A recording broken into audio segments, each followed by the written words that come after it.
Bonjour à tous. Alors, j'ai eu le plaisir de revoir certains d'entre vous ce matin en cours. J'ai été ravie. Donc, c'est vrai, je pense que si ceux qui hésitent, voilà, s'il n'y a pas de raison dans la famille de type maladie et autres et que vous hésitez à venir, je pense que vraiment c'est important qu'on reprenne contact. Le rythme est quand même pas très soutenu. Donc, voilà, vous venez tous les 15 jours, 2 jours dans la semaine. Je pense que c'est quelque chose que vous pouvez faire. Voilà, mais en tout cas, je laisse libre chacun, bien entendu, les directives sont celles-ci.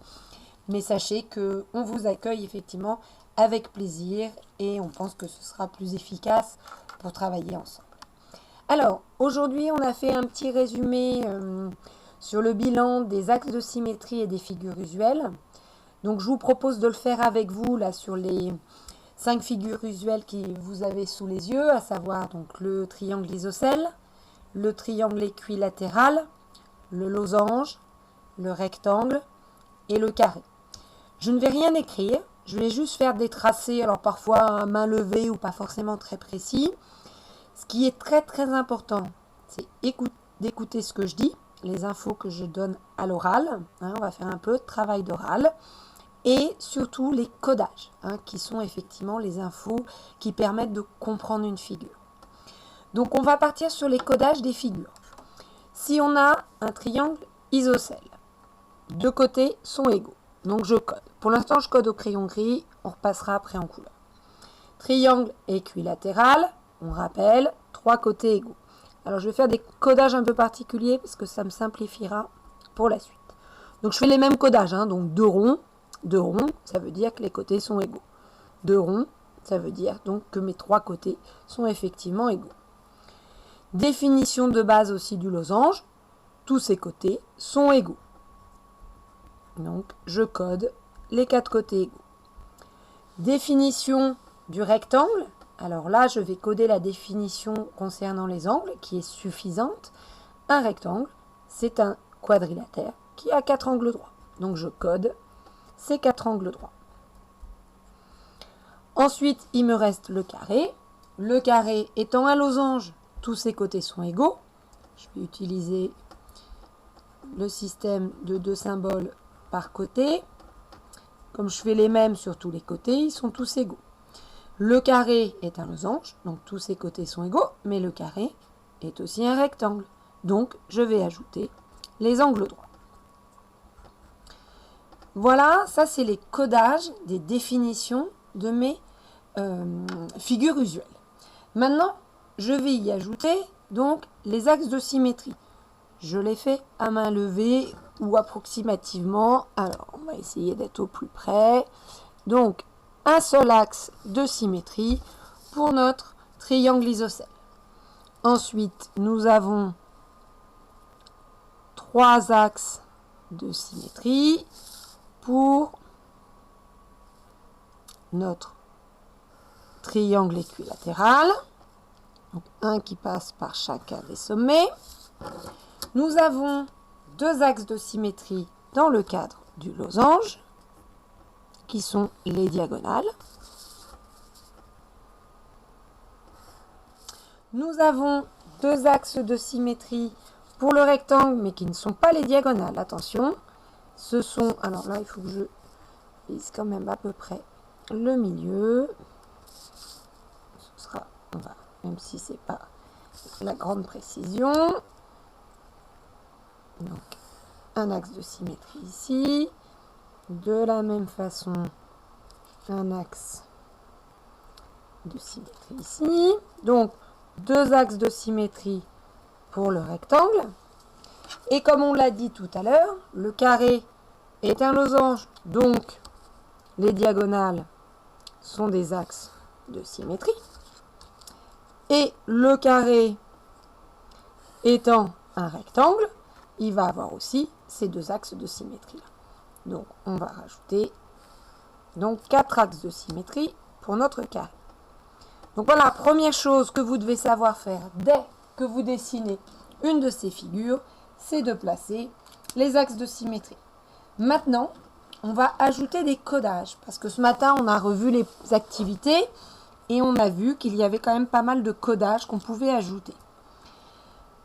Notre axe de symétrie est souvent lié avec la médiatrice. Donc ici, médiatrice de la base. Donc, qui dit médiatrice dit angle droit et milieu. De nouveau une médiatrice sur notre triangle équilatéral. Donc, on a 3 médiatrices. C'est pour ça que vous voyez que j'avais codé. Donc, ça passe par les milieux. Donc, j'ai codé chaque demi-côté. Donc, j'ai bien les milieux. Donc, qui dit médiatrice dit perpendiculaire. Ensuite, autre médiatrice, celle-ci, dans le cas du losange, c'est la médiatrice ici de ce segment diagonal. Donc, les diagonales sont perpendiculaires. Comme ce sont des médiatrices, elles passent par les milieux. Donc, les diagonales se coupent en leur milieu. Ici, celle-ci, on peut le noter, mais c'est effectivement pas forcément la plus importante entre elles. Par contre, c'est par rapport aux côtés. Médiatrice des côtés, donc perpendiculaire. Médiatrice des côtés, donc passe par les milieux des côtés. Les côtés sont symétriques, donc ils sont de la même mesure. Donc je peux coder des demi-côtés identiques puisqu'ils sont symétriques. Et comme c'est une médiatrice, ça passe par le milieu. Il y a énormément d'informations dans tout ce que je dis. Donc écoutez peut-être même 2 fois la vidéo.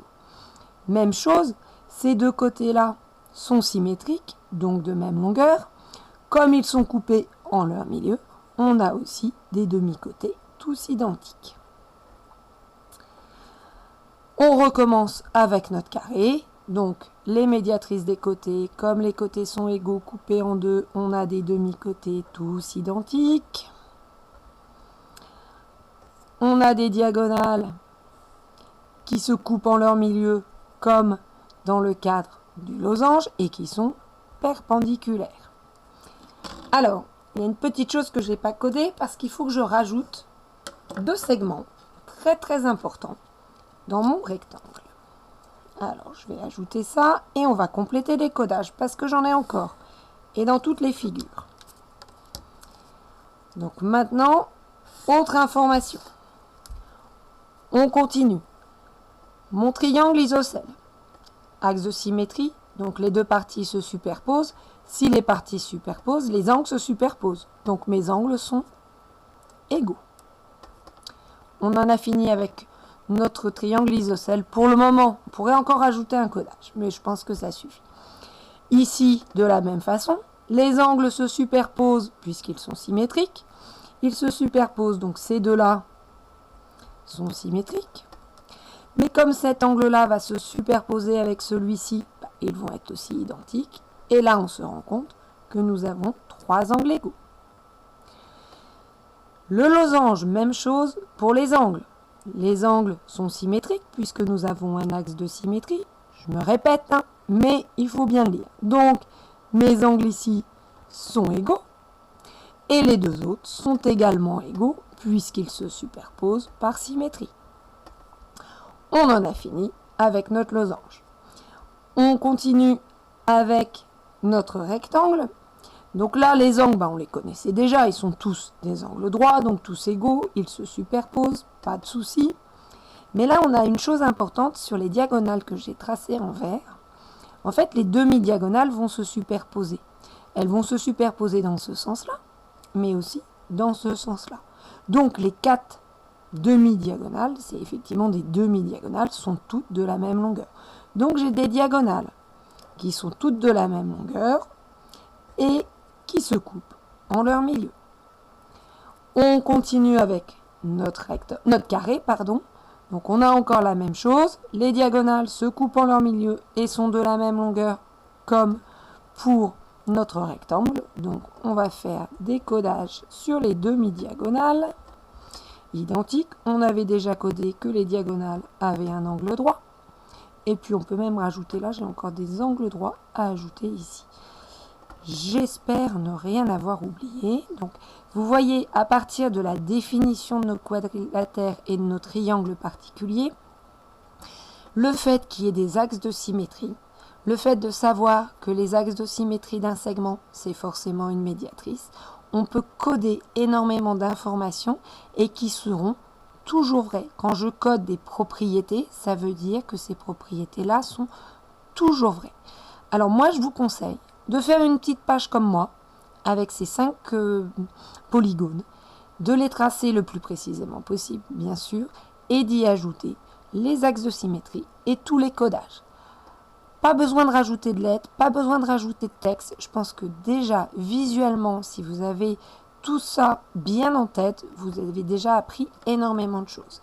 Sachez que ces polygones, et notamment ces quadrilatères-là, seront étudiés de nouveau en 5e. Voilà, c'était un petit peu long, mais je pense que c'est un bon final sur les axes de symétrie à maîtriser.